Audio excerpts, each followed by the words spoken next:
కొత్తగా YouTube channel create చేయాలి, నచ్చిన వీడియోస్ అనేది అప్లోడ్ చేసి ఈజీగా డబ్బులు సంపాదిద్దాం అని ఎవరైనా భ్రమలో ఉంటే గనక మీకు ఒక బ్యాడ్ న్యూస్. ఎందుకంటే యూట్యూబ్ నుంచి ఒక కొత్త అప్డేట్ అనేది వచ్చింది. ప్రీవియస్ గా యూట్యూబ్ ఛానల్ అనేది మానిటైజేషన్ అవ్వాలంటే 1000 సబ్స్క్రైబర్స్ ఉండాలి. అదేవిధంగా లాంగ్ ఛానల్ కి అయితే కనుక 4000 క్వాలిఫైడ్ పబ్లిక్ వాచ్ అవర్స్ అనేది ఉండాలి. అయితే ఇప్పుడు వచ్చిన అప్డేట్ లో ఏంటంటే 1000 సబ్స్క్రైబర్స్ తో పాటు 4000 నుంచి 8000 పబ్లిక్ వాచ్ అవర్స్ కి వీళ్ళు అప్డేట్ చేయడం జరిగింది అనమాట.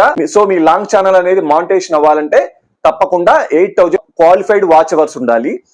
ఒకవేళ మీరు షార్ట్ యూట్యూబ్ ఛానల్ అనేది మీరు మెయింటైన్ చేయాలి అంటే కనుక ప్రీవియస్ గా మీకు 90 days లో 10 మిలియన్ వ్యూస్ ఉంటే సరిపోతుంది. కానీ ఇక్కడ నుంచి షార్ట్ వీడియోస్ చేసే వాళ్ళు కూడా 20 మిలియన్ క్వాలిఫైడ్ షార్ట్ వ్యూస్ అనేది ఉండాలన్నమాట.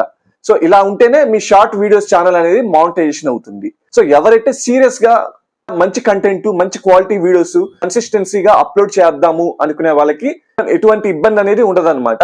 కొత్తగా ఛానల్ క్రియేట్ చేసుకున్న వాళ్ళకి, మానిటైజేషన్ అవ్వని వాళ్ళకి మాత్రమే మీకు ఈ కొత్త రూల్ అనేది మీకు వర్తిస్తుంది. సో ఈ అప్డేట్ వచ్చేసరికి మీకు February 1, 2027 నుంచి మీకు అమల్లోకి వస్తుంది అనమాట. కొత్తగా స్టార్ట్ చేసిన వాళ్ళకి హాఫ్ మానిటైజేషన్ అయింది అనుకోండి, మీకు 500 సబ్స్క్రైబర్స్ ఉండాలి, అదేవిధంగా 3000 వాచ్ అవర్స్ ఉండాలి, 3 లాంగ్ వీడియోస్ అనేది కంపల్సరీ అప్లోడ్ చేసి ఉండాలి. సో వీళ్ళకి మాత్రం ఎటువంటి మార్పు అనేది లేదు.